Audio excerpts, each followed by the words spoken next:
Hi everyone, I survived my surgery and today I'm just doing a quick little duck-in. I know, I'm on sabbatical, so I'm technically not supposed to be here, but I thought it would be nice for me at least, and maybe nice for you, to actually share a little bit about how I am doing 5 weeks post-surgery. So, you ready to hear? Let's dig in.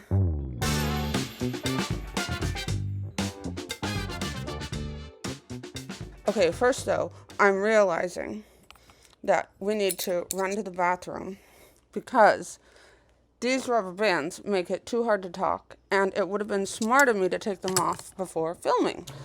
These are some of the most important tools that I was given after my surgery, and I'm going to show you how I use them to take out these rubber bands. I do it pretty fast now, but oh my God, was the learning process slow and painful. But check this out.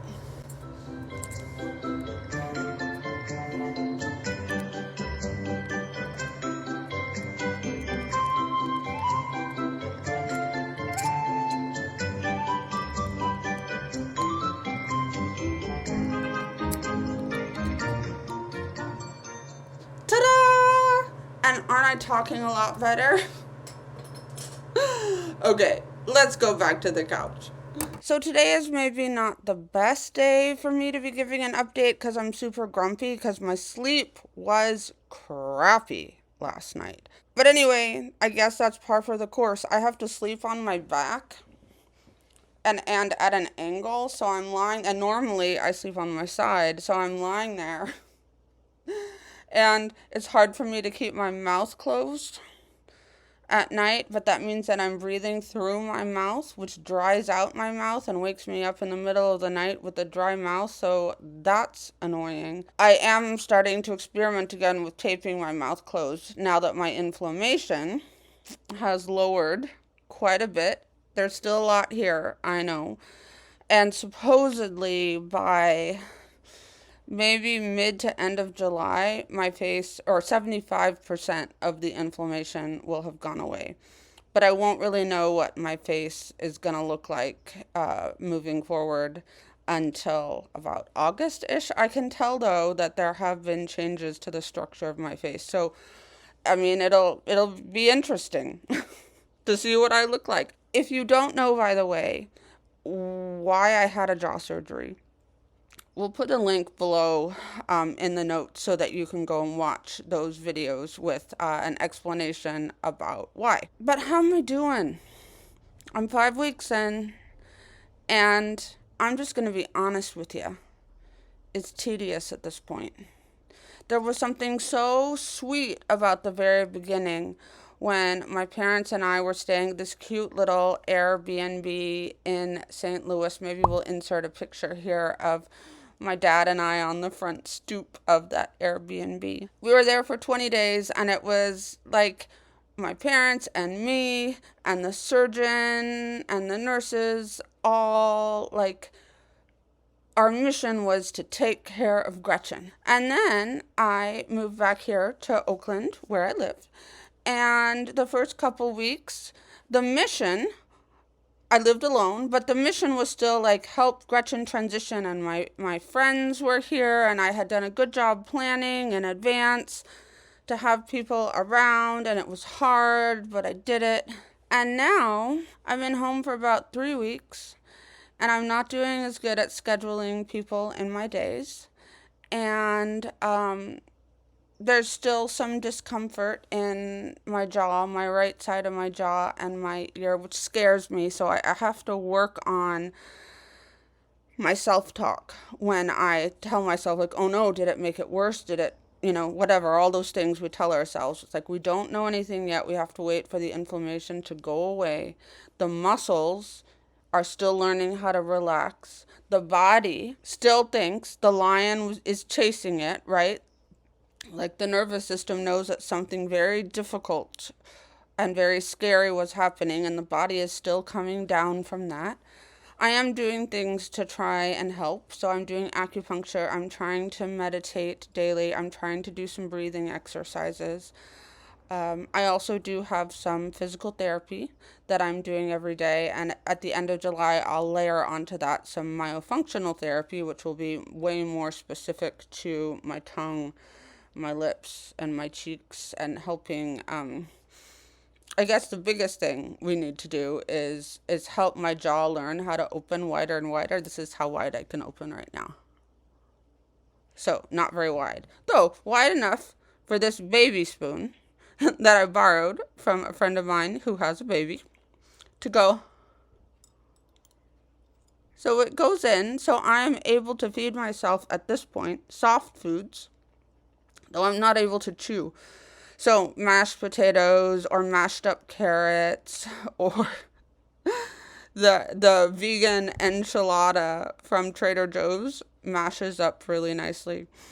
So I mash those up, and then I'm able to kind of get it sort of in my mouth, and then I do a little slurp to get it in the back, and then I'm able to swallow it. So that's how I eat these days, that plus smoothies. I actually kind of enjoyed being on the liquid diet. When I was on the liquid diet, it was eating, once I figured out how to do it, was very simple. Now it's messier and it's a little harder to figure out. In the kitchen, I have this big basket with all these protein powders and collagen and other supplements I've been advised to take. So it does take some brain power to manage. Like, am I getting enough protein?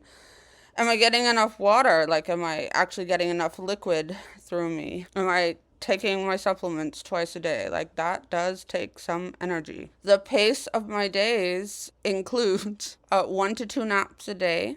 And by the way, stick around to the end. I'm going to share a book suggestion that I'm actually hoping all of us in my community, at least, may read over the summer and before I return in October, so that we can discuss it together when I'm back. So I'll share that at the very end. But I'm actually having a really hard time even just having enough brain power to read. I just am watching TV all the time, which is fine for now. I'm okay with that now, but I can see my my lack of ability to read right now is not just about the fact that I'm exhausted because I just had this major surgery, but it's also about how the digital world and watching so much narrative on YouTube and Hulu and Netflix and HBO, et cetera, is lowering my patience and my ability to follow the written word. And so that is something I want to work on when I'm feeling a little bit better. But I get about 2 naps a day, and there's usually a morning activity that I do for myself and an evening activity that I do. I am feeling a little lonely these days because I haven't planned all the people or enough people to see. And I can tell that I really need to get back on that scheduling bandwagon.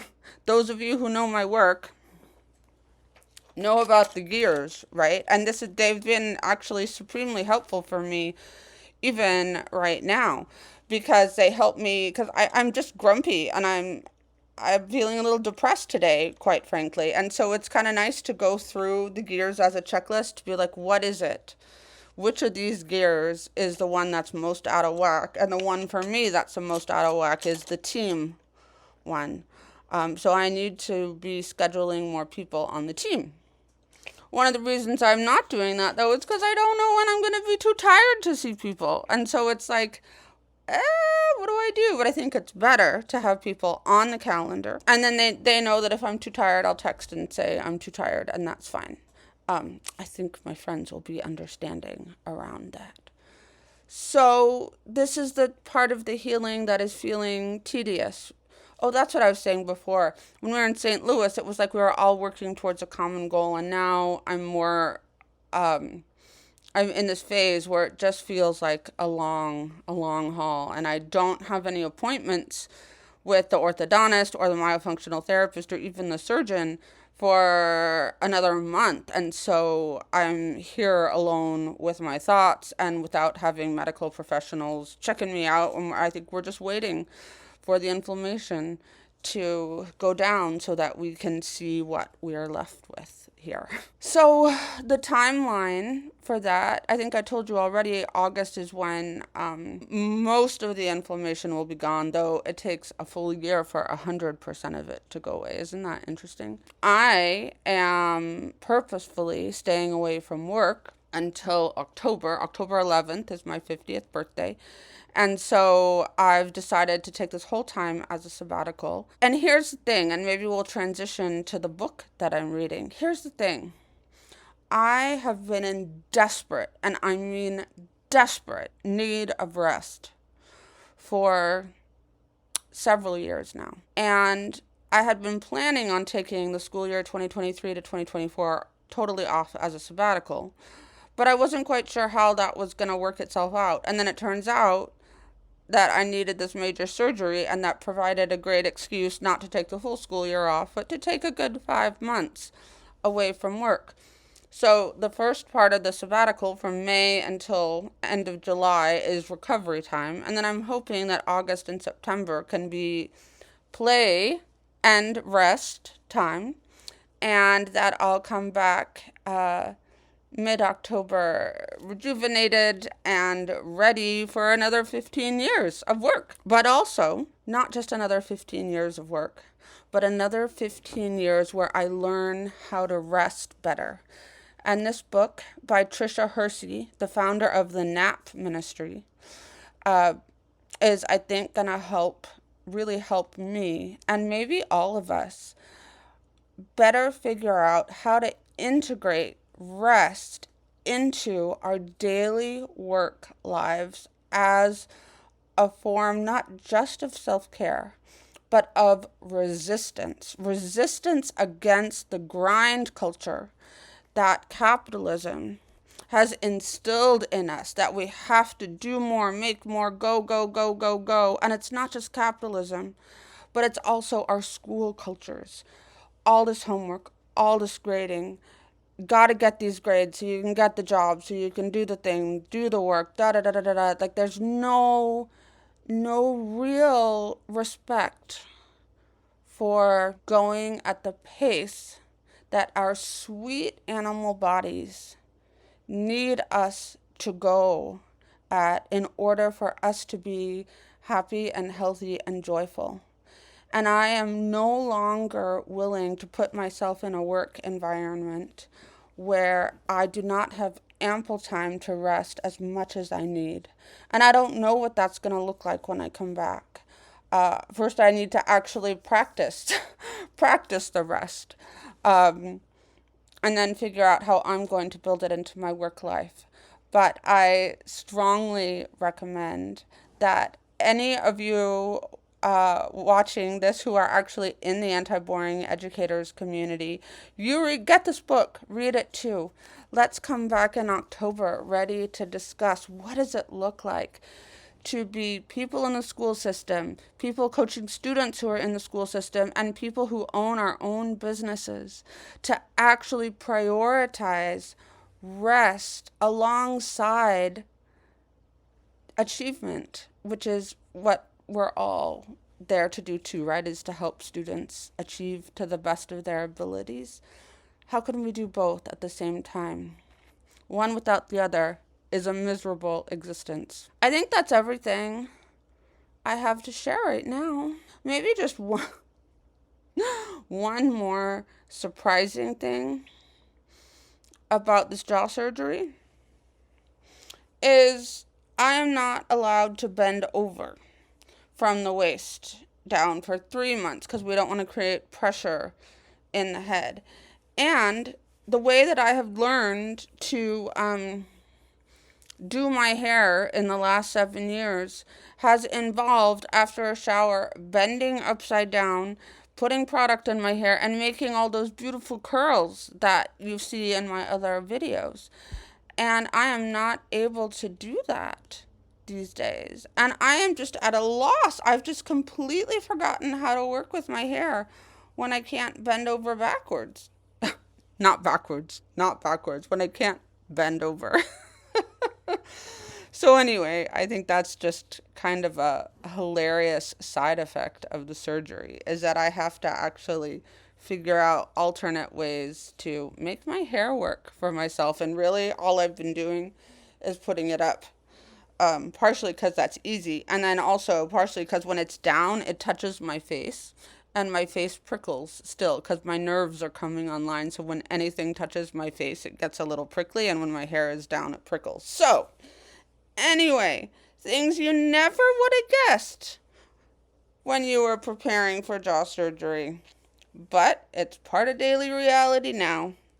Anyway, I'm wishing that you all get a ton of rest this summer. Please prioritize that. Maybe read this book, and maybe comment below with your well wishes to me. I do read the YouTube comments, even though I'm not commenting back right now because I'm technically on sabbatical and not supposed to be working, but I do read them because they're a source of joy in my life to see you all responding to what I've been putting out there. So I thank you in advance for any little joy hits you can give me down there. And enjoy all of the other videos that I busily made for you before the jaw surgery so that you could have weekly content between now and October. And I'll see you for reals in October. Take care, y'all.